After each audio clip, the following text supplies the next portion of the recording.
আজকে সকাল সকাল কাজ শুরু করলাম। আমি প্রতিদিনের কাজ চেষ্টা করি সকাল সকাল শুরু করার ফজর নামাজের পর।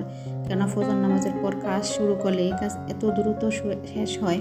আমি খেয়াল করেছি ফজরের পর কাজ শুরু করলে সেটা খুব দ্রুত শেষ হয়, সেই জন্য ফজর নামাজের পর কাজগুলো করার চেষ্টা করি।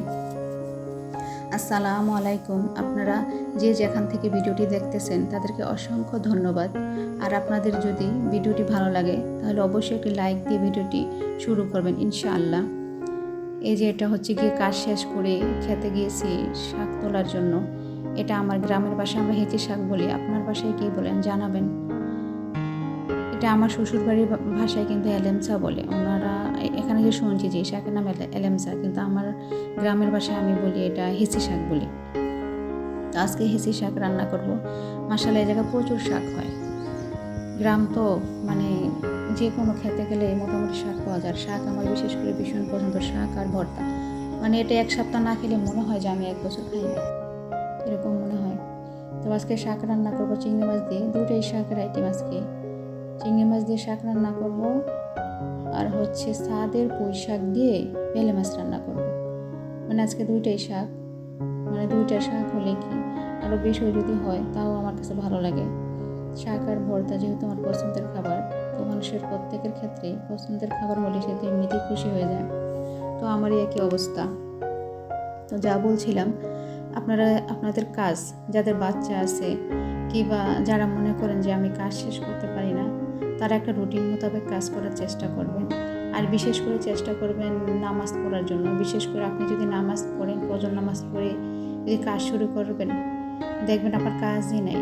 মানে ফজরের পর কাজ শুরু করলে দেখা যায় কি আপনি কাজ শেষ করে বলছেন সময়ের আগে, দেখা যায় আপনার কাজই নাই, এরকম একটা অবস্থা।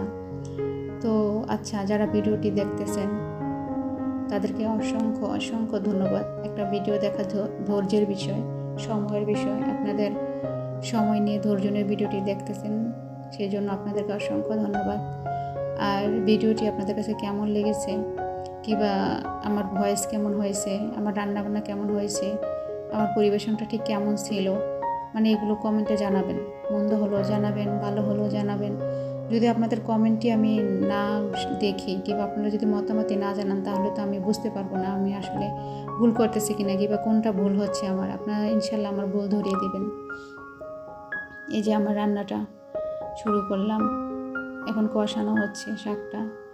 মাশাআল্লাহ এই শাকটা আমি বাজার থেকে কিনে আনছিলাম। মানে খাওয়ার পর নিচে যে শক্ত অংশটা থাকে সেটা লাগানো হয়েছে জিও ব্যাগে লাগানোর পর আলহামদুলিল্লাহ আমি যে কতবার এটা এই পর্যন্ত খেয়েছি ওখান থেকে। মানে এটা পুঁই শাক এমন একটা খাবার যেটা হচ্ছে গিয়ে ছিঁড়ার পর, মানে কাটার পর এখান থেকে দ্বিগুণ হয়।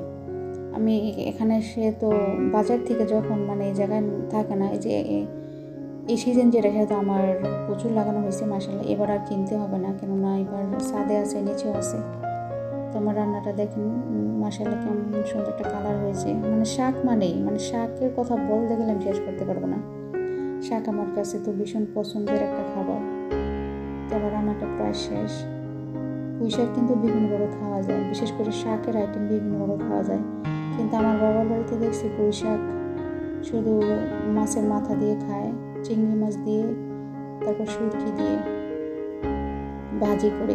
কিন্তু এখানে এসে দেখি পুঁই শাক ইলিশ মাছ দিয়েও খায়। এটাও আমার ভালো লাগে, কেননা অন্যরকমভাবে রান্না করতে ভালো লাগে। আপনি দেখবেন একটা খাবার একই রকমভাবে খেতে খেতে এটার ভালো লাগে না, স্বাদও একই রকম হয়। দেখুন বিভিন্নভাবে রানলে এটার স্বাদ বিভিন্ন রকমের হয়।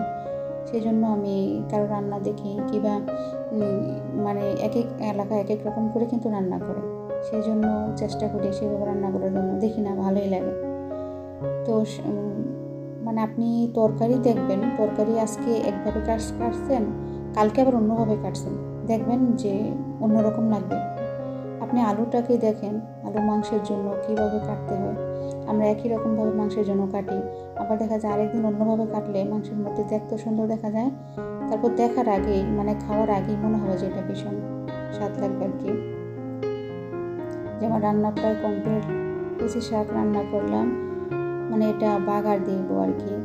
রান্না করার পর যদি শাকটা রসুন দিয়ে বাগার দেওয়া হয়, এটার ফ্লেভার এত ভালো লাগে, এটার গ্রান এত ভালো লাগে, আমার ভীষণ ভালো লাগে। মানে খেতেও ভালো লাগে আর গ্রানটাও আসলে অনেক ভালো লাগে। যারা এইভাবে রান্না করেছে একমাত্র তারাই জানে যে এটার রান্নাটা, এটার ঘ্রাণটা রসুনে বাগার দেওয়ার পর খুব মজা লাগে, আর ঘ্রাণটাও অনেক একেবারে অন্যরকম। আসলে এটার প্রশংসা করে শেষ করা যাবে না রসুনের। আমার রান্না প্রায় শেষ। আজকে 2টাই শাক রান্না করলাম, তবে মেয়ের জন্য মাংস অলরেডি আছে, তাই শুধু নিজের জন্য এগুলো রান্না করা। তো যে আমার রান্না কমপ্লিট হয়ে গেছে। আমার দেখেই শান্তি, মানে শাক মানেই শান্তি। আজকে বিকেলবেলা ছাদে গিয়েছিলাম, তো আপনাকে এই হচ্ছে গিয়ে লঙ্গান, আমরা কাটলেসু বলি, বইয়ের বাসায় তো লঙ্গান, মানে এই এলাকায় প্রচুর গাছ, সেটা তো বলছি, বাড়ি বাড়ি ফল গাছ থাকে। তো সেখান থেকে মানে ভিডিওটা নিয়েছি, ভাবছি যে আপনাদের সাথেও শেয়ার করি, এত ভালো লাগছে আমার। তো আল্লাহ হাফেজ।